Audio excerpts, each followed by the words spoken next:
My name is Sydney, and this is our audience. Caitlin. David. Jake. Justin. AB. And the recorder is Victoria. Abortion is a topic that many are very opinionated on, based on whether it's right or wrong, whether it should be illegal or legal, or whether it's frowned upon or not. Pro-life and pro-choice both have reasonable support for their opinions, but overall, pro-choice is what stands in America, and I believe that it should stay that way. Abortion was ultimately made a woman's choice in privacy by the court case Roe v. Wade in 1973. Ever since then, it has made a lingering question on whether women should have the right to abortion, whether it should be illegal, and who should decide the legality of abortion. Most people will take pro-life or pro-choice stand on the idea of abortion. Pro-life people are typically people who think that their mother can't be held responsible for if they should abort their child or not. Pro-choice people are people who believe that the choice of whether a woman can abort their child is completely up to them and is their own privacy, depending on whatever decision that they choose. People who take this side of defense typically tend to think of it in a more scientific way, that they're not actually a live human being yet, and especially earlier in the pregnancy, they're just a fetus that is underdeveloped. These two sides, especially politicians, tend to argue over this topic, and if we should governmentally protect this right, or if we should make it illegal.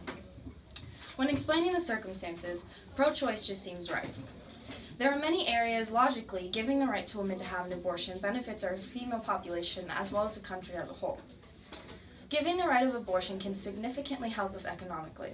For starters, giving women the time to get a degree and education desired without having to drop out to raise a child can better enhance job opportunities for women, which also increases the average household income, which will eventually increase the amount of consumption and purchases into our economy.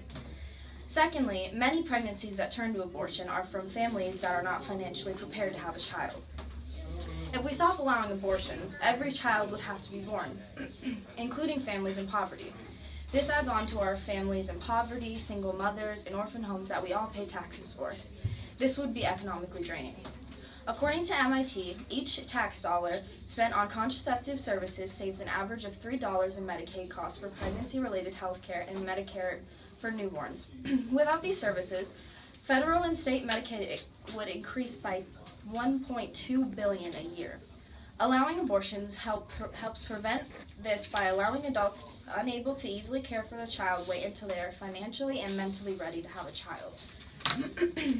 In an article on the website Jezebel, a woman who eventually decided to get an abortion after much thought explains that after many thoughts of guilt and stress, when she finally decided to have an abortion, she felt relieved. She explained that if she were to have the pregnancy, she would also have to drop out of graduate school and would have to get a job with the education that she had already.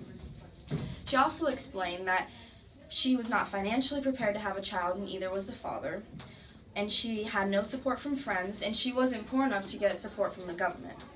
Another important point that she stated was that when she was extremely unhappy while she was expecting to be a mother, and she wondered how someone so miserable could ever raise a happy and healthy child. And this is just a perfect example as to why allowing abortion helps our country economically and mentally.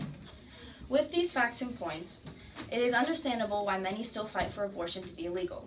Many explain that it is a real human life, and it can even go as far as a homicide, especially if it's in the later trimester of the pregnancy. But in reality, Pro-Choice Wisconsin states that nearly 9 out of 10 of all abortions take place very early in the pregnancy. Also, Pro-Choice Action Network explains that the misconception of murder with abortion, and it says that personhood at conception is a religious belief and is not a probable biological fact. In all, with all evidence stated, pro-choice just seems to be right. It is more logical, economically, and socially beneficial.